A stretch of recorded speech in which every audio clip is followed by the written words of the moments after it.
Setuju nggak sih dengan kebijakan seperti itu? Oh, nggak setuju sih, karena itu benar-benar menyulitkan warga ya. Nah, kalaupun itu regulasinya untuk membatasi, itu seharusnya dilakukan sosialisasi. Kan seperti ini kan Mbak tahu saat ini sepertinya langka ya, di pengecer pun juga langsung hilang. Padahal kan itu seperti Mbak bilang itu ada regulasinya, hanya bisa didapatkan di agen atau pangkalan. Tapi masyarakat seperti saya sendiri mengiranya tiba-tiba menghilang. Nah, seperti itu seharusnya pemerintah bisa mensosialisasikan dulu sebelum agar masyarakat juga tidak panik buying seperti ini. Dan tentunya kalau kebijakan pun kan kebijakan yang memudahkan masyarakat ya. Ya kalau bisa janganlah ditaruh di agen, karena kan tidak semua ibu-ibu atau masyarakat tuh tahu letak-letak agen, dan itu kan agen tidak buka 24 jam. Kalau misalkan tiba-tiba butuh tengah malam atau jam 10 gasnya habis, biasanya kita telepon. Sekarang jadi susah kan kalau semisalkan itu diterapkan sih. Berarti Saya dengan Ibu Lina, Teh Lina. Erlina apa? Teh Lina. Teh Lina. Iya. Bu, ibu lagi antri apa nih Bu? Saya lagi antri gas, Mas. Dari jam berapa ke sini Bu? Dari jam 5 saya udah ngantri di sini. Itu oke. Ibu dari kapan antri? Dari kemarin tuh udah Iya, dari subuh sempat ngantri. Nah Bu, pengen tahu Bu, tanggapan Ibu dengan adanya aturan barunya gimana sih Bu?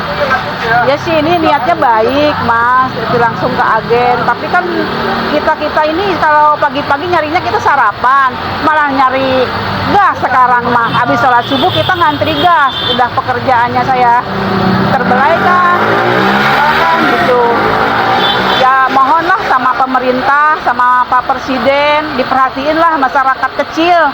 Kita kan mau menjelang puasa nih, gimana coba kalau gasnya nggak ada, kan bingung gitu. Bu izin dari yang udah-udah yang di sini Bu dijatahkan berapa gas Bu? Satu orang itu harus satu, nggak boleh lebih. Oh harus satu? Iya. Jadi kalau misalnya mereka yang punya banyak juga nggak bisa? Nggak bisa, harus satu. Kita ngantri, udah ngantrinya lama. Saya orang kerja, jadi sekarang nggak masuk kerja saya. Tapi harapannya kalau pemerintah supaya gimana Bu?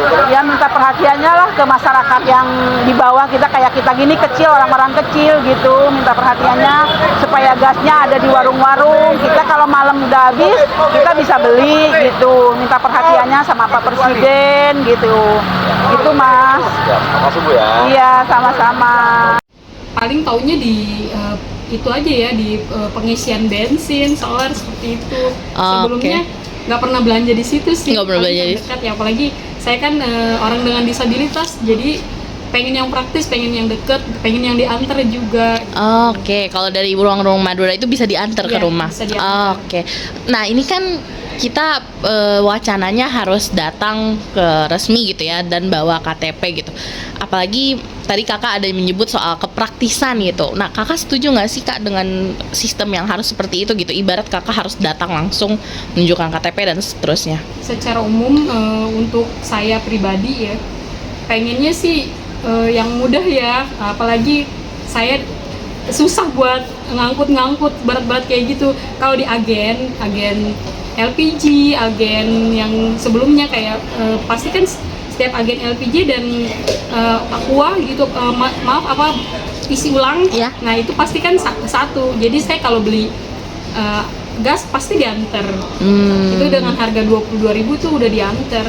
Oke, berarti itu sih yang Mbak jadi highlight keresahannya gitu kalau itu ya. Oke, ada harapan gak sih buat pemerintah mungkin terkait ini gitu, karena tujuannya kan sebenarnya memang buat kembali ke persyaratan awalnya tadi itu gitu. Kalau menurut Kakak gimana? Sebenarnya kalau memang